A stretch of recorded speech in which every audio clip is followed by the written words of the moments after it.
Masters అయింది. Masters అయ్యాక ఇప్పుడు జాబ్ సెర్చ్ ఏంటి సంగతిలో? జాబ్ సెర్చ్ ఏంటంటే నాకు జాబ్ రావడానికి ఒక ఇంచుమించు 2 years పట్టేసింది. ఓకే. ఒక ఇంటర్వ్యూ వచ్చేది, ఇంటర్వ్యూ వచ్చింది కదా అని హ్యాపీగా ఎలాగే జర్మన్లో పెట్టేవాడువా రెజ్యూమ్ కాదు, మొత్తం ఇంగ్లీషే. ఇంగ్లీష్లో ఎందుకంటే నాకు జర్మన్ సరిగ్గా రాదు, ఫుల్గా రాదు, మేబీ A2 అనుకుంటా. సో నేను ఇంగ్లీష్లోనే పెట్టేవాడిని. ఇంటర్వ్యూస్ బాగా వచ్చి, నేను ఎలక్ట్రికల్లో ఉన్నాను, సో ఇంగ్లీష్ ఎక్కువ కావాలి వాళ్ళకి. ఇప్పుడు సపోజ్ నేను వర్క్ చేసే కంపెనీ ఎక్కువ క్లయింట్స్ ఇంగ్లీష్ వాళ్ళు, ప్లస్ ఇంగ్లీష్లో పెడితే ఇంటర్వ్యూ కూడా ఇంగ్లీష్లో ఉంటుంది. జర్మన్ వచ్చా లేదా అని అడుగుతారు, అక్కడ ఆల్రెడీ బేసిక్ అని ఉంటుంది కాబట్టి సో పెద్ద క్వశ్చన్స్ కూడా అడగరు. కానీ నాకు తెలిసిన ఇన్ఫర్మేషన్ అంటే మా ఫ్రెండ్స్ ఉంటున్నారు కదా, వాళ్ళు జర్మన్లో CV పెడితే ఫాస్ట్గా రెస్పాన్స్ వస్తుంది, నీకు జర్మన్ తెలిస్తే ఎక్కువ ఆపర్చునిటీస్ ఓపెన్ అవుతాయి అంటారు. ఆపర్చునిటీస్ ఎక్కువ ఉంటాయి, కానీ ఇంగ్లీష్ మీద కూడా ఎక్కువ ఉన్నాయి. ఇప్పుడా? ఓకే. ఇప్పుడని కాదు, ఎప్పుడో ఉన్నాయి. ఇంగ్లీష్ మీద కూడా ఎక్కువే ఉన్నాయి, కానీ జర్మన్ వచ్చి ఇంగ్లీష్ కూడా వచ్చి ఉంటే బాగా ఫస్ట్ ప్రిఫరెన్స్ ఇస్తారు. సో కొద్దిగా టైం పడుతుంది, అలా అని చెప్పి హోప్ వదిలేకుండా ట్రై చేయాలి. సో బట్ ఈ 18 monthsలో ఫాస్ట్గా జాబ్ రావాలంటే, అంటే ఫర్ ఎగ్జాంపుల్ నీ ఎక్స్పీరియన్స్ చెప్పు, ఏమయ్యేది అసలు, ఎందుకు లేట్ అయింది? నాకు ఎందుకు లేట్ అయిందంటే, నాకు ఒక ఇంటర్వ్యూ పడితే నేను కొంచెం రిలాక్స్ తీసుకునేవాడిని. అంటే ఒకటి అప్పుడు సిచ్యువేషన్ బాగా, బయట మార్కెట్ సరిగ్గా లేదు, ఇక్కడ చూసినా కానీ లే ఆఫ్ ఇవే ఉండి, అది చూసి కొంచెం డిమోటివేట్ అయ్యేవాడిని. ఎలా అంటే మనం ఏదైనా చేస్తున్నామంటే కొంచెమైనా రిజల్ట్ వస్తే చేయాలనిపిస్తుంది.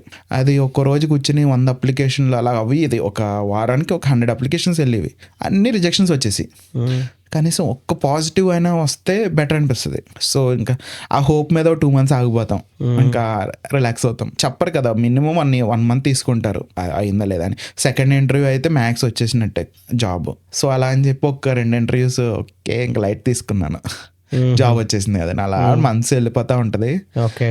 బయట జాబ్స్ కూడా అన్ని పడవు, ప్లస్ చిన్న కంపెనీస్ ఎవరో లింక్డ్ఇన్లోనో జింగ్లో పోస్ట్ చేయరు. ఎవరైనా తెలుసుకోవాలనుకుంటే జాబ్ గూగుల్కి వెళ్ళి నియర్ బై కంపెనీస్ అని కొట్టి ప్రతి కంపెనీ పోర్టల్కి వెళ్ళి జాబ్ ఉంటే అప్లికేషన్ వేయాలి. అది ఏ లాంగ్వేజ్లో ఉన్నా పర్లేదు, ఒక అప్లికేషన్ వేస్తే అది ఆడిష్టం తీసుకున్నాడా లేదా, ఒక అప్లికేషన్ పాడేయాలి. నెక్స్ట్ ఒకవేళ అక్కడ జాబ్ ఓపెనింగ్ ఏమి ఇవ్వలేదు, అక్కడ ఇన్ఫోనో లేదంటే కాంటాక్టర్స్ ఏదో ఒకటి మెయిల్ ఉంటుంది, నాకు ఇలా సో అండ్ సో నాకు ఇలా ఇంట్రెస్ట్ ఉంది, లాంగ్ టర్మ్ ఉంటాను అని ఒక చిన్న సజెషన్గా మెయిల్ పంపేస్తే వాడికి ఇంట్రెస్ట్ ఉంటే తీసుకుంటాడు, మనకు పోయేదేం లేదు కదా. సేమ్ ఒకే టెంప్లెట్ రెడీ చేసుకుని.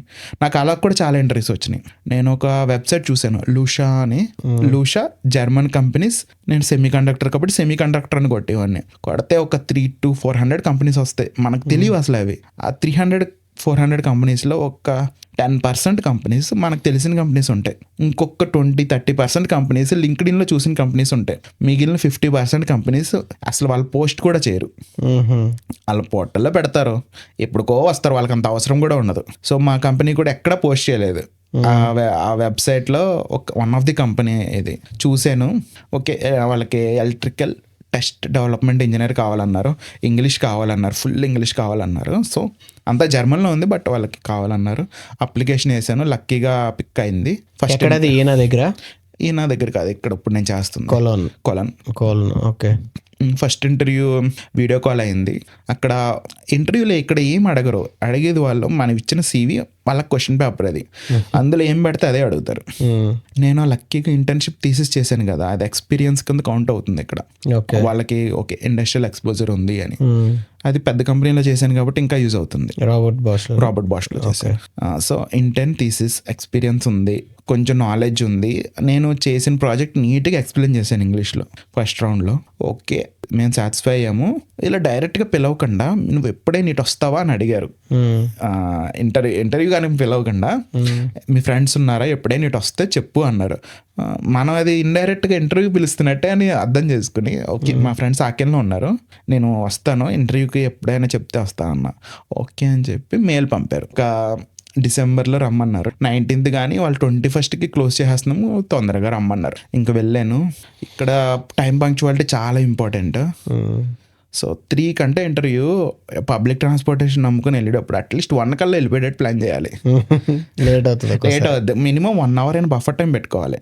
వెళ్ళిపోయి 1 hour కూర్చుని ఏం పర్లేదు. సో అలా చూసుకుని నేను ఒక 45 minutes ముందు వెళ్ళిపోయాను. నేను ఇప్పుడు ఉంటున్న కంపెనీ చిల్ కంపెనీ, అది 3 అంటే వాళ్ళు 4కి వచ్చిన ఏమనరు, బట్ అన్ని కంపెనీస్ అలా ఉండవు. చిన్న కంపెనీ. చిన్న కంపెనీ కాబట్టి. సో 3 కంటే నేను అరౌండ్ 1:30కో ఇప్పుడు వెళ్ళిపోయాయి. అప్పుడే వచ్చేసాం అని చెప్పి స్టార్ట్ చేస్తారు ఇంటర్వ్యూ వెళ్ళాను, రూమ్లోకి వెళ్ళాను. నేను ఏం చేశానంటే ఆ కంపెనీ గురించి మొత్తం చదువుకున్నా ఒక 2 days. ఎందుకంటే ఆ టైంలో సిచ్యువేషన్ బాగా, సో రిస్క్ తీసుకోకుండా A to Z అది ఎప్పుడు స్టార్ట్ చేశారు. ప్లస్ ఆ కంపెనీలో ఒక 5 members 6 membersని చూసా. వాళ్ళ లింక్డ్ఇన్ ప్రొఫైల్స్ కానీ జింగ్ ప్రొఫైల్స్ కానీ ఉంటాయి. ఎన్ని సంవత్సరాల నుంచి చేస్తున్నారని చూడాలి. మినిమం 5 years 6 years ఉంటారు మ్యాక్స్ కంపెనీస్ అన్ని. చూశాను, అవన్నీ నోట్ చేసుకున్నా. వాళ్ళ గురించి మొత్తం ఎక్స్ప్లెయిన్ చేశారు. సెకండ్ ఇంటర్వ్యూ ఎలా ఉంటుందంటే మనల్ని అడగరు, వాళ్ళ ఎక్స్ప్లెనేషన్ ఎక్కువ ఉంటుంది. అవును, వాళ్ళు నిన్ను మెప్పిస్తే ట్రై చేస్తారు. అవును, ఫస్ట్ ఇంటర్వ్యూ మనం మెప్పించాలి, సెకండ్ ఇంటర్వ్యూ ఓకే వచ్చాడు వీళ్ళని ఉంచుకోవాలి. మనల్ని ఎలా చెప్పారు, మొత్తం కంపెనీ గురించి ఎక్స్ప్లెయిన్ చేస్తారు. ఏమైనా డౌట్స్ ఉన్నాయంటే, నాకు ఇందులో ఒక పదం చూశాను, అది నాకు ఎక్కడ ఆన్లైన్లో చూసిన ఎక్కడ దొరకలేదు.